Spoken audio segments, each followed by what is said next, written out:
to another episode of Go Peace Country, and today we are celebrating an amazing Canadian, Terry Fox. We're here at Duncan Cran Elementary. I'm with one of the teachers, Trina Powers. And Trina, when you hear the name Terry Fox, what do you think of? Immediately I think he's our national hero. In fact, he's more of a worldwide hero. Yes. And he's been an inspiration for all of these walks that are happening around the country, and we just celebrate him and his spirit and what he was trying to do and raise money for cancer. It's an amazing story. And you mentioned something, we were chatting off camera, and you were a young girl and you actually saw him, was that correct? Well, he ran quite close to where we lived when I was living in Ontario, and I just remember how excited and how thrilled we all were and how much he brought to our little neck of the woods. So it was a really exciting time. Oh, what an amazing thing that you still remember that years later, and his legacy lives on. It's an amazing story. How do you feel to see the support of the school and the kids today? Gives me goosebumps. I love that his spirit will always remain alive as long as we keep it alive by doing things like this. Fabulous. Well, you are watching another episode of Go Peace Country. Well, I am here with one of the students, Cadence. And what grade are you in, my dear? Grade 3. And so what do you know about Terry Fox, about the run that we're doing here today?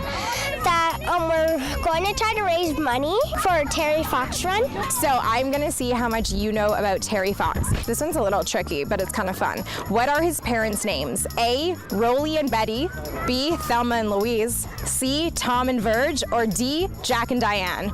Jack and Diane. No, but that's one of my favorite songs. Actually, his parents' names are Rolly and Betty. So what do you think of today, raising money for Terry Fox? What are you enjoying about it? I really enjoyed just basically the entire thing. Now, Terry, back in the 80s, before you were born, I was alive, he did something called the Marathon of Hope, and he ran for several days. How many days did he run for across Canada? 200. That was a very good answer, but it actually was 143 days. Isn't that a long time to run? Could you do that? No. Me neither. Well, I hang out with Cadence here, and we're going to go for a little run. You are going to watch the next story up on Go Peace Country. The Royal Canadian Geographical Society, our motto is making Canada better known to Canadians and the world. The Royal Geographical Society is amongst the largest educational not-for-profit organizations in Canada.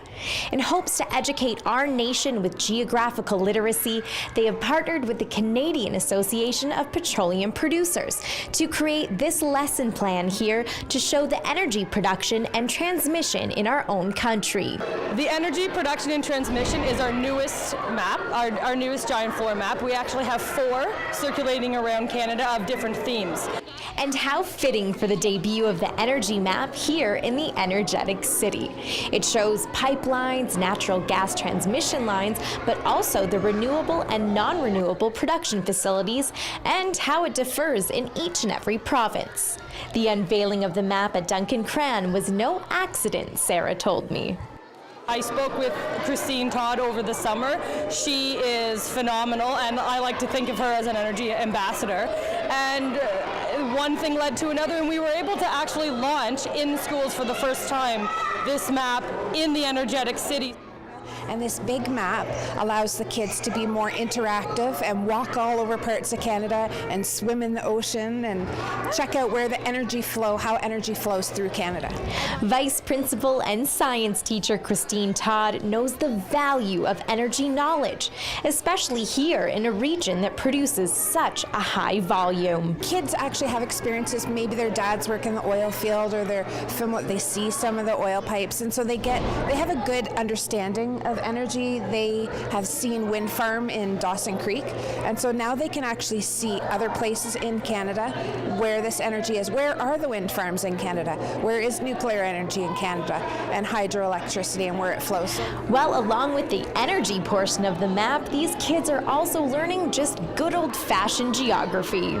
Yeah, I learned because I can never learn about those islands, capitals. I could just never learn them except for the big map now because I never saw a map like this.